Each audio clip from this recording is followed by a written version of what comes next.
Bonjour à toutes et à tous, nous sommes le vendredi 31 mai, on fait le point sur l'actualité vendéenne à la mi-journée. Hier soir s'est achevé officiellement un chantier très contesté à La Roche-sur-Yon, celui du contournement sud de la ville. Il sera ouvert aux véhicules dès ce lundi 3 juin. Alors c'est un dossier qui dure depuis plus de 15 ans. Les opposants dénonçaient des conséquences sur l'environnement trop importantes.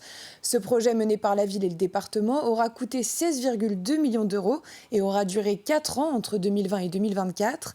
Il relie une voie de 3,5 km, la route des Sables d'Olonne, au niveau du Gératoire Côte-de-Lumière, à la route de la Tranche-sur-Mer depuis l'échangeur de Pont-Raveau. L'objectif premier est de désengorger certains quartiers.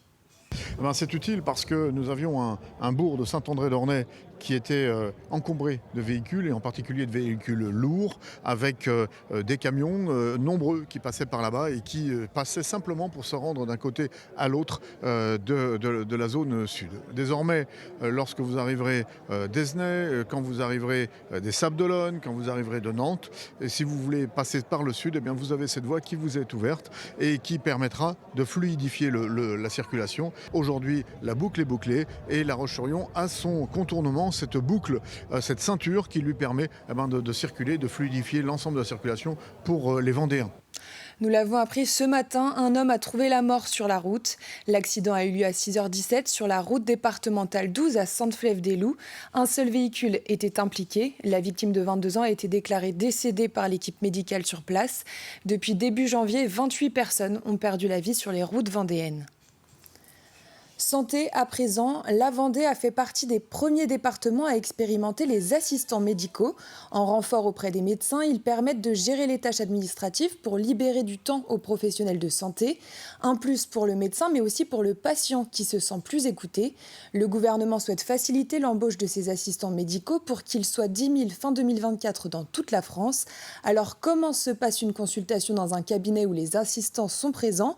Direction Beaulieu-sous-la-Roche où elles sont deux à assister les 4 médecins du cabinet. Reportage d'Alix Lanos. Donc là, aujourd'hui, qu'est-ce qui vous amène voir le docteur Bourdi?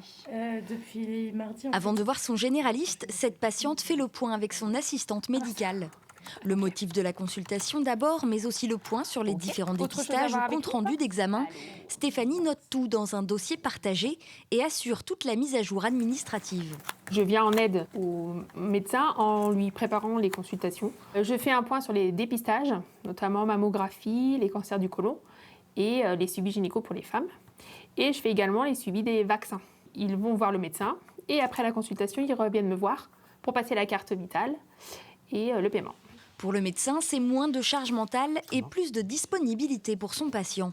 Typiquement, j'ai plus de temps pour aborder les différentes pathologies dont veut parler la patiente. Et puis tout ce qui va être passage de la carte vitale, préparation de l'arrêt, connexion au service de l'assurance maladie, récupérer le compte-rendu. Ça me fait gagner et du temps médical disponible et du temps de cerveau et de bien-être disponible. Dans ce cabinet, elles sont 2 assistantes médicales pour 4 médecins. Leurs salaires sont quasiment intégralement pris en charge par l'assurance maladie. En contrepartie, les médecins s'engagent à augmenter leur nombre de patients, une manière de lutter contre la désertification médicale. De voir un système qui permet une augmentation de 10% des files actives des médecins, 10% c'est le nombre de gens qui n'ont pas de médecin entre-temps en France. Même s'il voit plus de patients, le docteur Clouet n'est jamais plus en retard. Aujourd'hui, il peut même prendre le temps de faire un point approfondi sur l'allaitement avec cette jeune maman. Pour les patients, une fois passé le temps d'adaptation, tout le monde s'y retrouve. Pour certains qui avaient peur, là encore, que le temps de consultation soit réduit, finalement, au final, ils voient qu'ils passent 30 minutes ou 40 minutes au cabinet. Donc, un temps d'écoute qui est sans doute beaucoup plus long et une demande qui est mieux cernée par le médecin. Alors, on refixe un rendez-vous pour le coup dans 15 jours? Décharger les médecins des contraintes administratives et leur permettre d'augmenter leur file active de patients, la recette semble fonctionner dans ce cabinet qui a été l'un des premiers à tenter l'expérimentation en 2019. Aujourd'hui, la Vendée compte 42 assistants médicaux. Découvrons à présent le patinage artistique à roulettes. Le club de Mouilleron-le-Captif compte 50 licenciés de ce sport aussi technique qu'artistique. Parmi eux, 4 sont championnes de France junior et ont disputé les championnats d'Europe en mai dernier. Notre journaliste Clément Guillonneau a rencontré les sportives en pleine répétition de leur gala de fin d'année. Regardez. 4 roulettes et un frein, c'est peu commun, mais ici à Mouilleron-le-Captif, ça roule plutôt bien. Au sein du club de patin à roulettes, une cinquantaine de patineuses sont inscrites à la section artistique. C'est une discipline qui allie la danse, la grâce, la chorégraphie, la musique, donc de faire une chorégraphie dessus, et puis le côté projet sportif derrière avec pour une compétition, pour des athlètes qui veulent poursuivre en compétition. Donc c'est une discipline très, très complète. À la croisée de l'art et du sport, cette discipline séduit.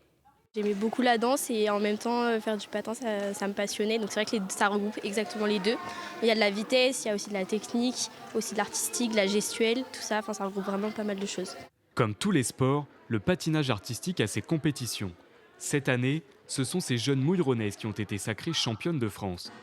Elles ont ainsi eu la chance de participer au championnat d'Europe en mai dernier. C'était une expérience extraordinaire et vraiment c'était un rêve, je pense, pour nous quatre. Du coup, c'était vraiment incroyable. Il y avait beaucoup d'ambiance, beaucoup de patineuses étrangères qui étaient présentes.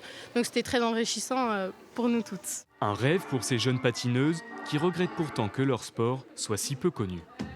C'est un sport qui se rapproche aussi souvent de la glace. Donc on parle souvent de la glace et pas trop de à roulette. Donc c'est forcément frustrant. C'est vrai que c'est dommage parce que du coup, même sur les compétitions, c'est moins reconnu. Il y a moins d'aide aussi par derrière pour les associations, etc. Alors qu'au final, on fait exactement ça a les mêmes résultats que d'autres sports, par exemple. Les championnes de France et toutes leurs camarades donnent rendez-vous à leur public ce samedi pour le gala de fin d'année du club, où leur discipline sera particulièrement mise à l'honneur. On troque les patins contre une perche de châtaignier. La première édition de la Ninglen Run aura lieu au Davio à Notre-Dame-de-Mont le 8 juin prochain. Une pratique 100% locale. L'objectif de l'événement est de mettre en avant le saut à la ningle, une pratique maraîchine ancestrale, mais aussi d'inciter la population locale à découvrir le Davio, un lieu patrimonial important. Alors à Dossard, la médaille d'or de la ningle est en jeu et nous y reviendrons ce soir. On jette à présent un coup d'œil sur le ciel de cet après-midi avec un temps plutôt ensoleillé, même si quelques ondées sont possibles dans les terres. Côté température, il fera 16 degrés sur l'Île-Dieu, 17 à Noirmoutier, 18 à Montaigu-Vendée, au Sable-d'Olonne et à l'Aiguillon-la-Presqu'île. Et la maximale sera de 19 degrés à La Roche-sur-Yon et Fontenay-le-Comte. Voilà pour l'actualité de ce vendredi midi. On se retrouve à 18h. Très bonne journée.